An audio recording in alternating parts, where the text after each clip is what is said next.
किसी नगर में एक वृद्ध मछुआरा रहता था जो अपनी धार्मिक प्रवृत्ति और परिश्रम के लिए प्रसिद्ध था। वह हर दिन सवेरे उठकर नदी के किनारे जाता और 4 बार नदी में जाल फेंकता, जिससे वह अपनी स्त्री और बच्चों का पेट पालता था।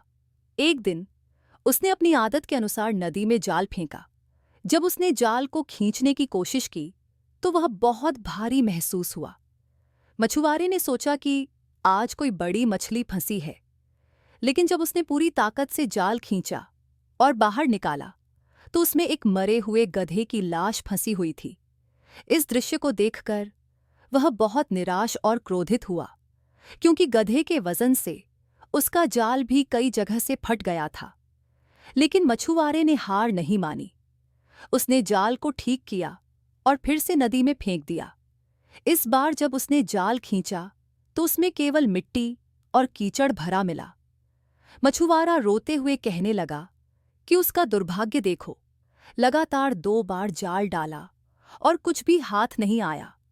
उसने भगवान से विनती की कि उसे इस दुख से मुक्ति दिलाएं, क्योंकि वह इस पेशे के अलावा और कुछ नहीं जानता। तीसरी बार उसने जाल को अच्छी तरह से धोया और फिर से फेंका, लेकिन इस बार भी उसके हाथ निराशा ही लगी। जाल में कंकड़, पत्थर और फलों की गुठलियों के अलावा कुछ नहीं था। यह देखकर वह और भी अधिक रोने पीटने लगा। अब सुबह का उजाला फैल चुका था। उसने भगवान से प्रार्थना की कि यह चौथा और अंतिम प्रयास सफल हो, ताकि उसके परिवार की भूख मिट सके। उसने चौथी बार जाल फेंका और जब खींचा तो जाल बहुत भारी महसूस हुआ। मछुआरा सोचने लगा कि शायद इस बार बड़ी मछलियां फंसी हैं। उसने बड़ी मेहनत से जाल को बाहर निकाला, लेकिन जाल में मछलियां नहीं थीं, बल्कि एक भारी पीतल की गागर थी। गागर का मुंह शीशे के ढक्कन से बंद था और उस पर एक मुहर लगी थी।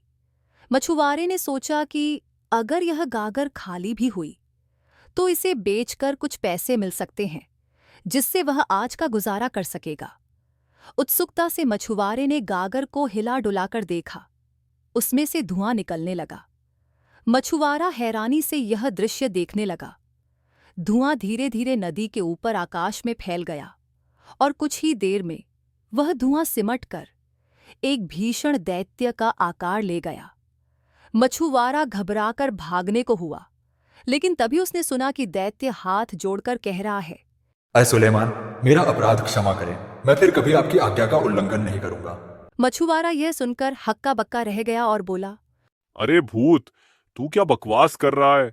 सुलेमान को मरे तो 1800 साल हो चुके हैं। तू कौन है और इस गागर में कैसे बंद हो गया? दैत्य ने उसे घृणा से देखते हुए कहा। तू बड़ा बदतमीज है, मुझे भूत कहता है। मछुआरा बिगड़कर बोला। और कौन है तू? तुझे भूत न कहूं तो गद्दा कहूं? दैत्य ने कहा। तेरे मरने का समय आ गया है, मैं तुझे शीघ्र ही मार डालूंगा। मछुआरा घबरा गया और बोला, तू मुझे मार क्यों रहा है? मैंने तो तुझे इस गागर से आजाद किया है।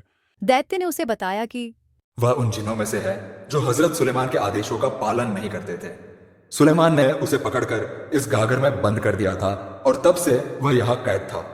उसने पहले यह प्रतिज्ञा की थी कि जो उसे निकालेगा उसे धन से मालामाल कर देगा, लेकिन समय बीतने के साथ उसका क्रोध बढ़ गया। अब उसने प्रण किया था कि जो भी उसे गागर से निकालेगा वह उसकी हत्या कर देगा। मछुआरे ने एक चाल चली। मछुआरे ने कहा, मुझे तेरी किसी बात पर विश्वास नहीं होता।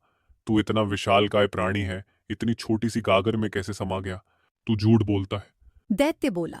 कि मैं उसी गागर में था। मछुआरे ने कहा, मुझे अब भी विश्वास नहीं है कि तू सच कहता है।